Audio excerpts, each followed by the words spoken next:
Welcome to the Artist Academy podcast, a place where we focus on the business side of art to help you attract more customers, increase profits, and ultimately live a life of creativity and financial freedom. I'm your host, Andrea Earhart, and this week's episode is all about how to go from 0 to 6 figures in 2023.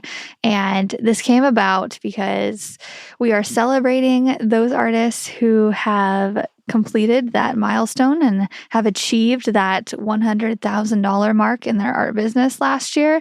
We are celebrating them. We have Sam, Lissa, Lacey, a bunch of them. And the next episode that I'm going to do is advice from each of them on how they've done it, or just like the main one piece of advice that they wanted to pass on to you. But I wanted to expand that a little bit further with this episode and just stay on this idea of making $100,000 because I was obsessed with that in the beginning. I thought, okay, if I can make that 6-figure mark living in small town Missouri, I'm going to have it so made. I'm not going to have to live paycheck to paycheck anymore. I'd be feeling like I was selling my art at a higher level and feeling worth something. And it takes a lot of burden off because I grew up super poor and money was the topic of all the problems. And I just remember thinking, I'm never going to get out of this. I'm just going to have to work really hard and live paycheck to paycheck my whole life. And then boom, I just had this realization several years ago. I was like, wait, no, I can do this. If there's anybody in this world who can figure out how to make money with a paintbrush and make good money with it, it's me. Or I'll just figure out how to make money online somehow, selling whatever. I don't know. But I was determined to not have money problems anymore. And I think a lot of us think like that. And no, money isn't everything. But I think there's a lot of problems that can be solved by just making a little bit more. For instance, something breaks around the house and then I have to order a replacement. It's not that big of a deal.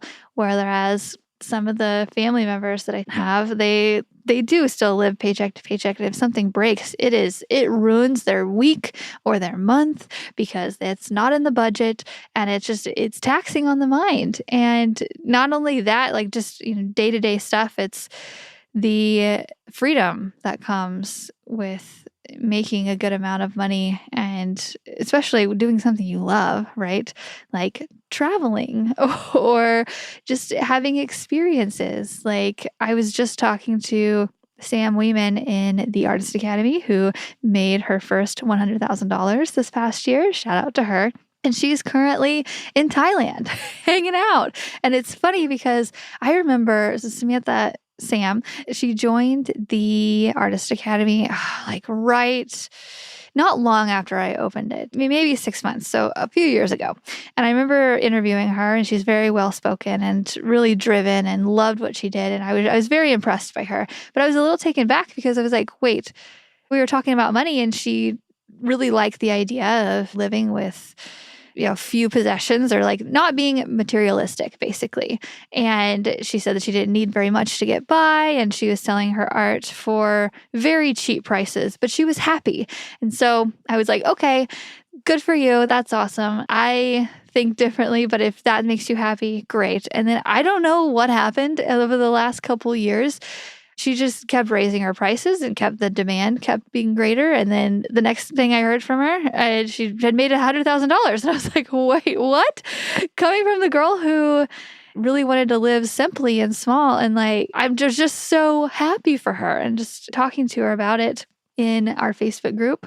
She's not materialistic still, but she's now gets to spend time with her husband in Thailand, making memories and just having experiences that she wouldn't have been able to do, selling $5, $10, or less than $100 items for commissioned work like she was doing in the past. Now she's pricing really well and making money, and she's getting to do awesome things because of it. Anyway, okay, let's get back to this. But this whole idea of how I would go about making 6 figures. I have done this in the past. Obviously, I made six figures this year, last year, and the past several years.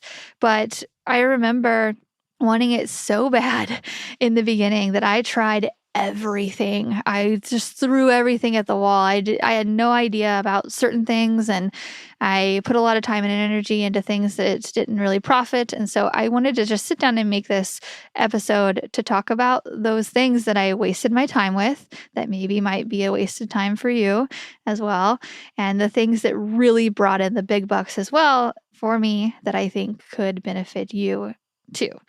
And keep in mind, this is a very biased way of making six figures because it is based on my experiences and the experiences of some of the Artist Academy students that I've seen grow. And not only will I tell you how to do it, I will also tell you why. Because I tend to not listen to other people really well when they tell me to do something or when they give me a piece of unsolicited advice, like parenting advice, without giving me context behind it, like the stories or the why, or they physically show me what they're doing is affecting them in some positive way. When people tell me, hey, you should buy that product, and that's it. Like, I'm not going to go do it. I'm just not. If they tell me you should buy this product because I used it and this is what happened and this is why, and like, I'm like, okay, now you've talked me into it. So I'm going to be doing that with you. So what I do with people when they're giving me advice, so I typically more so, especially with parents, right? I will watch them, their habits, the results they're getting, and how they got there, and I will mimic it or copy it because success leaves clues. And you can go and dissect all the things that I am doing, seeing where I'm posting or signing up for my email lists and seeing what I'm sending out or seeing where my customers are coming from. Or I'm just going to tell you, it's not necessarily a success leaves clues type thing. I'm just going to give you the play-by-play of how I would make six figures this year. Okay, enough rambling. That's the intro. Okay. This is coming from the perspective of I'm imagining that this is myself and I am a new artist. However, I have already established a skill. So I am not brand new to painting. Okay. And I think that's a really big thing to point out because practice, whether it's when you're in school or when you're just practicing alone in your room for, I don't know, you have to get a decent skill level in order to go out and market yourself and make six figures in the same year. Okay. You can go out and make money having a very basic skill level. It can work. But if you're going to make six figures in 1 year, there has to be a certain level of skill that you have to be good at what you're doing in some way. So I'm imagining that I've already put in a bunch of practice. I'm not perfect. I'm not super, super speedy yet. I'm not anything special, but I can paint pretty well. And okay, so I'm just going to skip over all the things of you need to practice to get good and all of that. And we're just going to go straight to the business side. So I would first off pick one social media and obsess over it. And then I would just repost on all the other platforms. And I say this because every platform, Instagram, Facebook, TikTok, whatever, they all have their certain trends. And it's exhausting to keep up with all of them. Really, I was on TikTok for a while and it just became too much to keep up with what's trending and then do that. And I like the trends that happen on Instagram Reels. That is where I typically will gravitate towards.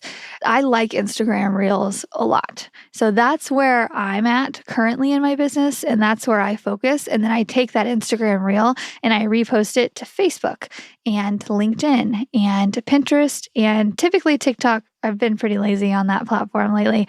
So if you want to stick to TikTok or you want to stick to Facebook or whatever, just pick one and don't worry about the other ones. Just repost. And I'm sure that there's an app that you could download to get like an automatic just reposting that same content on all the other platforms. I don't use that. I actually have a virtual assistant nowadays that she reposts everything for me. She also listens to this podcast to make sure there's no errors. Thank you, Anne.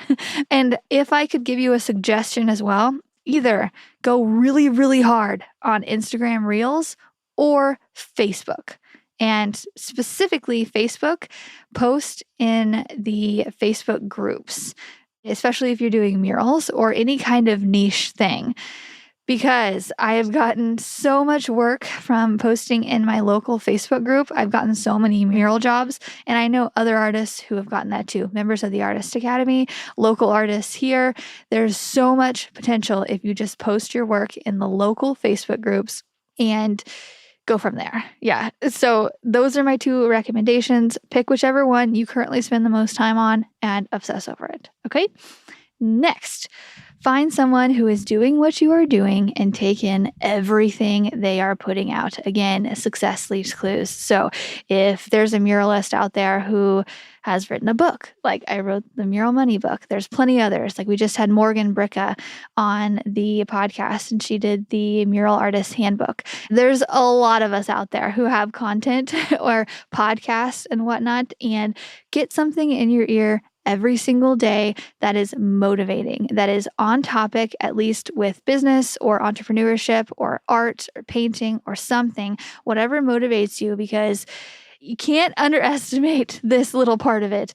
It's so amazing what having somebody in your ear can do that is a step ahead of you or 10 steps ahead of you or is doing the thing you want to do or it's just motivating in general. Having that in your ear every single day from the start of the day to as long as you can take it. I know several friends who they don't like very much personal development. They would much rather listen to sci-fi podcasts or whatever, Criminal Minds. I don't know.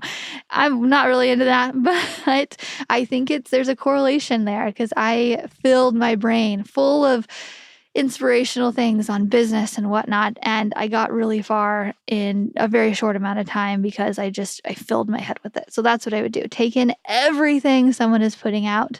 And that's that. Okay, next piece of advice. I would say yes to literally everything that came my way until I was booked out for at least a month.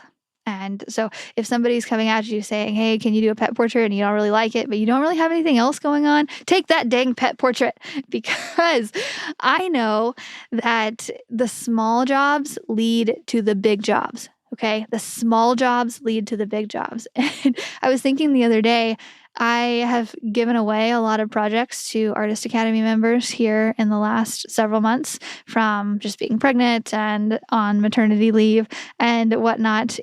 And I know in the back of my mind, I'm like, okay, I'm giving this job away. It's not very big.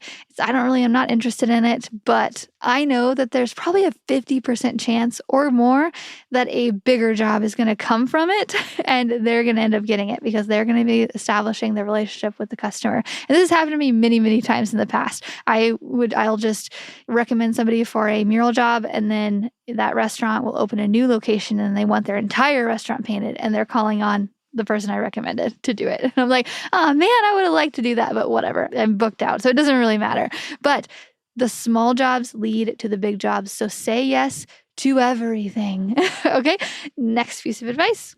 When it comes to what I would focus on, you guys know that I am very partial, but I would focus on murals and logos.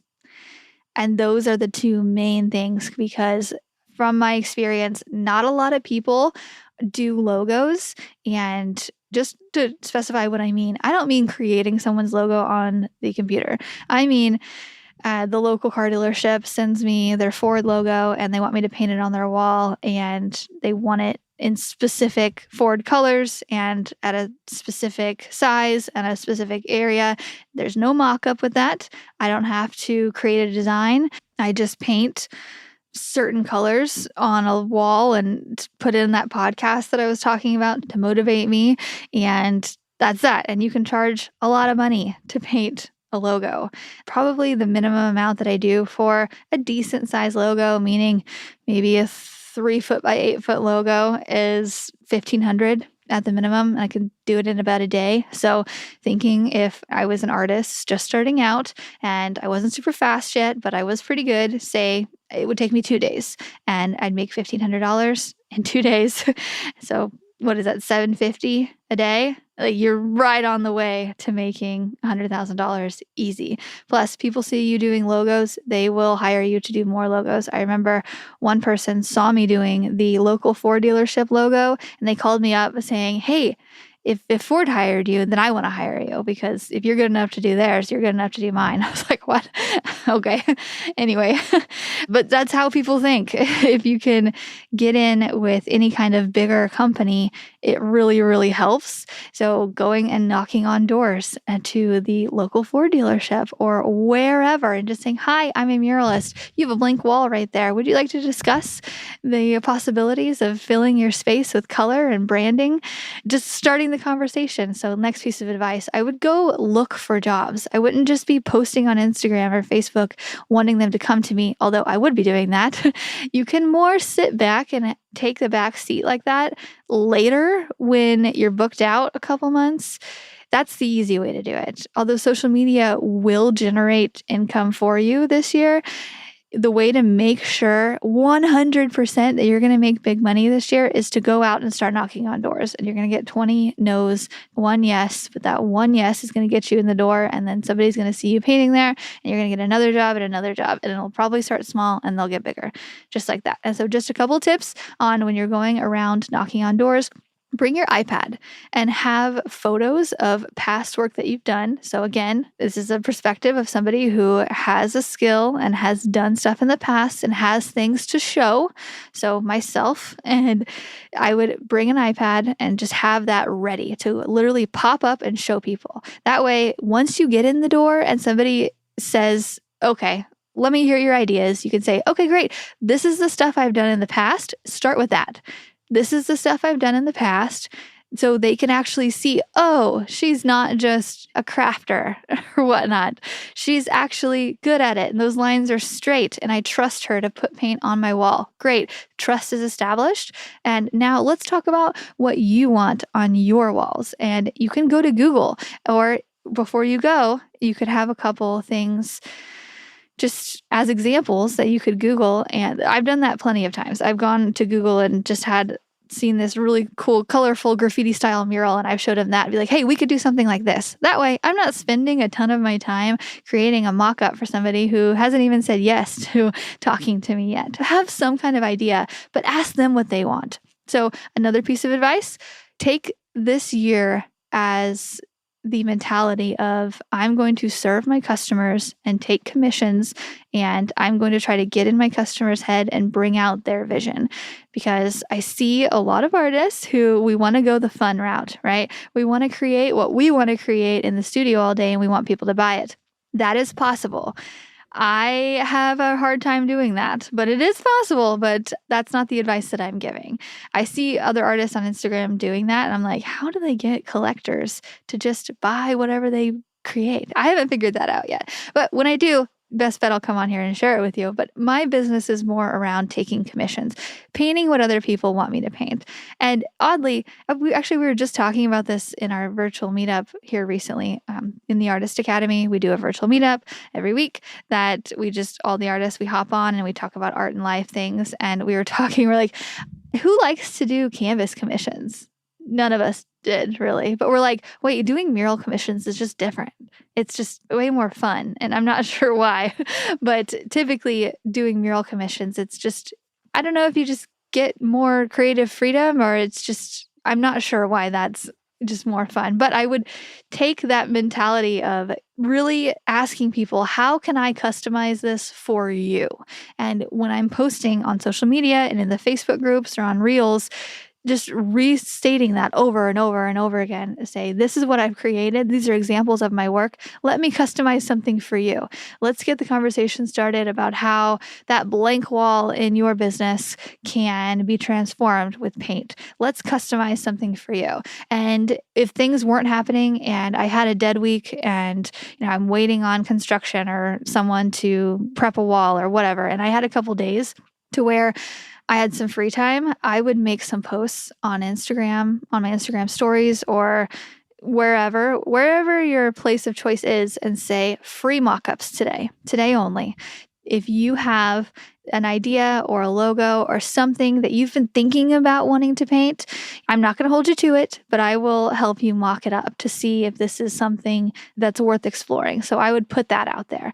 That way, I'm not going out and painting for people for free, but I will spend an hour doing a mock-up for them in hopes to get that job. So putting out a post that says free mock-ups today only, message me and we'll get the process started. So big tip, do that. And again, this is for people who really want to make some money this year. Sometimes it takes playing the long game and putting in a little bit of unpaid work in the forefront in order to make money later, but it will definitely be worth it. Okay, next piece of advice. I would find a local artist that is doing what I'm doing and tell them that I would like to job shadow them maybe once a week.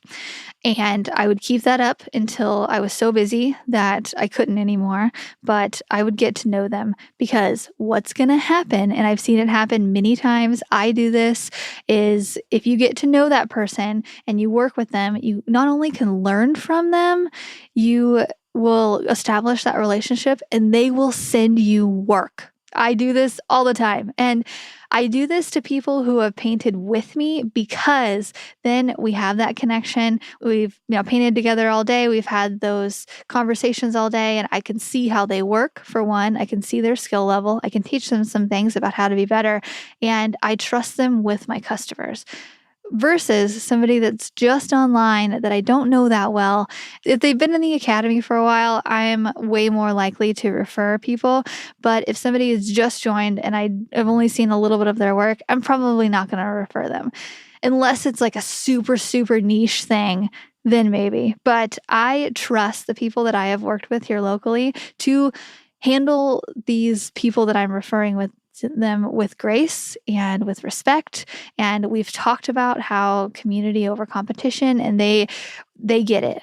I refer people like that. So that's what I would do. And you can come at it as a benefit all to you, but just suggest that you come on and help out the artist. I love when people come on and they help me block in the color, or they help speed up the process, or they wash brushes, or they go get lunch, or just little things, especially the blocking in part does so much, and you can gain so much more from it by just going out and asking for help. And just to give a little bit of an insight, whenever you're messaging these people, don't come at it with just your intentions. Say, hey, I would love to learn from you. I won't be a bother. I would love to, if there's a project that I could come on and help with, I would love that. If you need an extra hand, don't talk price. Don't talk payment. If they're a good person, they will pay you. But if, just focus on helping them, and I promise you will get way more in return, especially in the long game with referrals. After I've hustled for all of January, just posting like crazy, putting stuff out there, putting a paintbrush in my hand every day, trying to make connections with people, passing around flyers and showing people the work on my iPad, I would just go so hard in January. And then once things started to pick up, there are some things I would drop. So I've noticed that small commissions, small prints, anything that's under $100, I wouldn't put very much focus in. If people want it, sure, but I wouldn't make my posts centered around those. I wouldn't advertise those things. Really, you could throw it up on your website if you want, but I wouldn't waste my time packaging a $20 item versus going out and painting a mural and making $100 an hour, or say back then, $50 an hour. There's so much more potential in murals than there is in really any other part of my business. Logos are great too. Window painting, you can make a lot of money with that around the holidays, as I've preached in the past, but murals are really, really where it's at. And that is where the majority of Artist Academy members that I've seen and that I've talked with and trained have made the money. And the way they're getting those big mural jobs is by having work already. So helping out that artist, or painting for a friend in their home or your own home, or going around and passing out flyers and getting those first couple jobs. Just having work, photos of your work, that will go so much further than any kind of post saying, hey, somebody hire me, this is what I do, with no photo context. You have to have photos and you have to post those photos. So get those photos however you can of you working on cool stuff. The bigger, the better. Murals and put it out there. And what I would do, so specifically how I would do this is I would talk about how I worked with my current customers to create something custom for their unique home. I would state how their son loves the sports theme that we created in his room. And it was a mural surrounding his favorite team players, or how the customer's home color theme consists of black and white. So we created this custom design to blend while also accent with gold highlights and bring warmth into the room. I would talk about how I customized these murals for other clients. And that way it's a post about how I've customized for other people. And then I want to do that for my current customers. And people will put that together without even you having to say, hey, hire me. You just say, this is what I did for them. And they'll be like, oh, I want that. You don't even really need to be salesy. If you feel salesy by just asking for work, people will put it together in their minds. So posting in these Facebook groups. Also, having photos to show whenever you're posting on things like Thumbtack. If you don't know what Thumbtack is, it's a good way to get mural jobs. Just go to thumbtack.com, you sign up, you post your stuff on there, you show, and then people will contact you and to try to hire you. And you get some jobs, you lose some jobs. I'm pretty sure we've done a couple episodes about Thumbtack in the past. If not, I have a full training on it in the academy. If you need help with that, or just post in our Artist Academy Facebook group asking about the successes that people have had with it, and it will. Or you could just go on thumbtack.com and see for yourself. But I would have photos of work that I've had. That way I could have examples posting on Thumbtack and Facebook groups and Instagram Reels, and just making over and over again, focusing on customization. And for those who are not a full-time artist yet, but you want to be, and if I was assuming that I had a full-time job at the start of this year, but I wanted to work towards making six figures and being full-time by the end of it, I would be working as a side hustle on the weekends. And I would be using the weeknights for outreach, sketches, and everything that's not painting. This is how I would do my schedule. I would do everything computer-wise, social media-wise through the week, and then I would focus on painting on Saturday and Sunday. And yes, that means that you can't go do fun stuff sometimes, but I think for me, the hustle is worth it in the long run. And I would also go part-time in my job, or find another one that I could go part-time in after I was booked out for 2 months. So if I was posting a bunch and I have 2 months worth of stuff and I'm starting to book people out 60 days plus, so my schedule would change from working a job 3 days a week to painting 3 days a week. As soon as I was booked out for another 2 months with painting gigs, so going from just painting on the weekends to painting several more days throughout, because I only have a part-time job now, then I would talk about going full-time. And that's assuming that a slow season wasn't approaching. So January and February are typically my slow seasons. And I see that a lot with other people as well. It's time to take some time off, or revamp, or get ready for the year or whatnot. But those are the slow seasons. So as long as I wasn't approaching then, so I just don't want to give this advice for somebody who is in the midst of like a Christmas season or a summer season where things are really hot with murals, and then you quit your job and then the winter comes and you're like, oh wait, how do I do this?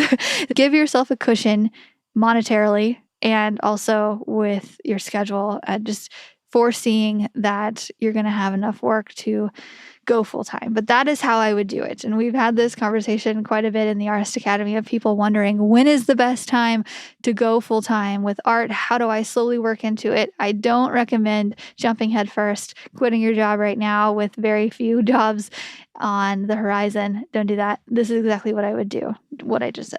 All right, that's all I have for you this week. I hope that this gives you a little bit of clarity on what to focus on in this coming year. And again, I'm just going to say murals are where the money's at. And just to plug my book, Mural Money, like this goes right along with it. If you need some inspiration, go to muralmoney.com. There's an Audible version, and you can listen to it while you paint. And there's just so much more of this kind of content, but way more in depth, way more stories, way more examples of artists doing the things and their advice as well. Muralmoney.com if you want to start your year off with a bang and get even more advice and all of the things. Okay, I'm going to go take care of a baby now. I'm still on maternity leave, but I wanted to come on and record a couple episodes for you. So I am rooting you on, and I hope that you succeed. And if you take anything from this podcast and put it into action this year, and you end up making profits on it, which I know you will if you actually take action on it, but I would love to know. So if you could message me on Instagram or wherever, and if my advice has helped you, I would love to know that and just follow you and continue to root you on. So, okay, I hope you have a great week, and I will see you next week.